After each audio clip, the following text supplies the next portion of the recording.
দীর্ঘ ৯ মাস রক্তক্ষয়ী যুদ্ধ, অনেক ত্যাগের বিনিময়ে এলো বিজয়। ১৬ই ডিসেম্বর বিজয় দিবস। কি হয়েছিল ১৯৭১ সালের এই দিনে? ভোর ৫টা থেকে পাকিস্তানি হানাদার বাহিনী যুদ্ধবিরতি শুরু করে। পাকিস্তানি বাহিনীর পূর্বাঞ্চলীয় কমান্ডার লেফটেন্যান্ট জেনারেল আমির আবদুল্লাহ খান নিয়াজির নির্দেশে এই যুদ্ধবিরতি হয়। সকাল ৯টায় ভারত বাংলাদেশ যৌথ কমান্ডের divisional commander major general Gandharva Singh নাগরার বার্তা নিয়ে তার এডিসি ক্যাপ্টেন হিতেশ ও ২ প্যারা ব্যাটালিয়নের কমান্ডার ক্যাপ্টেন নির্ভয় শর্মা সাদা পতাকা উড়িয়ে মিরপুর ব্রিজের উত্তর পাড় থেকে নিয়াজের হেডকোয়ার্টারের দিকে রওনা দেন। বার্তায় ইংরেজিতে লেখা ছিল, প্রিয় আবদুল্লাহ, আমরা এখন এখানে আছি, আমরা আপনাকে ঘিরে রেখেছি, আপনার খেলা শেষ। আত্মসমর্পণ অথবা ধ্বংস, যে কোনো একটি বেছে নিন। আমরা আপনাকে আশ্বস্ত করছি, আপনি আত্মসমর্পণ করলে আমরা আপনার সঙ্গে জেনেভা চুক্তি অনুসারে ব্যবহার করব। আমি আপনাকে ব্যক্তিগতভাবেও আশ্বস্ত করছি, আপনার জীবনের ভয় নেই। ইতি মেজর জেনারেল জি.সি. নাগরা। পরে লেফটেন্যান্ট জেনারেল নিয়াজির চিঠি নিয়ে পাকিস্তানি হানাদার বাহিনীর ৩৬ ডিভিশনের commander major general Mohammad Jamshed Gabtali ব্রিজের পাশে জেনারেল জি.সি. নাগরার সঙ্গে সাক্ষাৎ করেন। দুপুর ১টার দিকে কলকাতা থেকে ঢাকায় আসেন ভারতীয় মিত্রবাহিনীর কমান্ডার জেনারেল জগজিৎ সিং অরোরার chief of staff major general J F R. Jacob.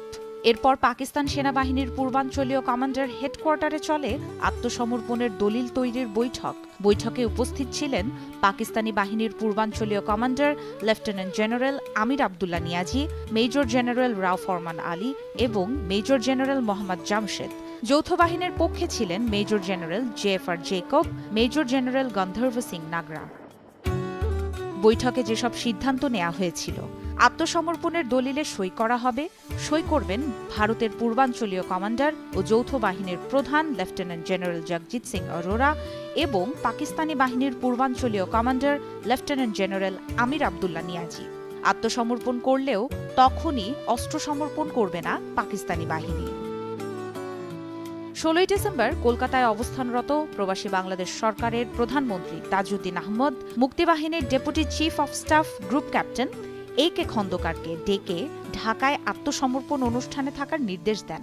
বিকেল ৩:৩০টায় কলকাতা থেকে পৌঁছান এ.কে. খন্দকার। এদিন বিকেল ৪টায় লেফটেন্যান্ট জেনারেল আমির আবদুল্লাহ নিয়াজি রেসকোর্স ময়দানে পৌঁছালে তাকে দুই পক্ষের সেনারা গার্ড অফ অনার দেয়। নিয়াজি এবং অরোরা এগিয়ে যান ময়দানে রাখা একটি টেবিলের দিকে। টেবিলের একপাশে দুটি চেয়ার। অরোরা বসেন ডান দিকের চেয়ারে, বাঁয়ে নিয়াজি। অরোরা স্বাক্ষর করার জন্য দলিল এগিয়ে দেন নিয়াজিকে। নিয়াজির কাছে কলম ছিল না।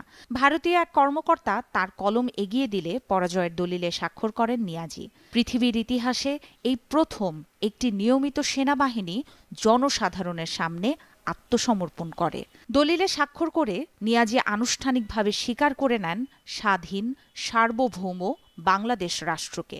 আত্মসমর্পণের দলিল অনুযায়ী তখন সময় বিকেল ৪:৩১। আত্মসমর্পণের আনুষ্ঠানিকতায় বাংলাদেশ সরকারের প্রতিনিধিত্ব করেন এ.কে. খন্দকার। তিনি এ সময় সাক্ষী হিসেবে উপস্থিত ছিলেন।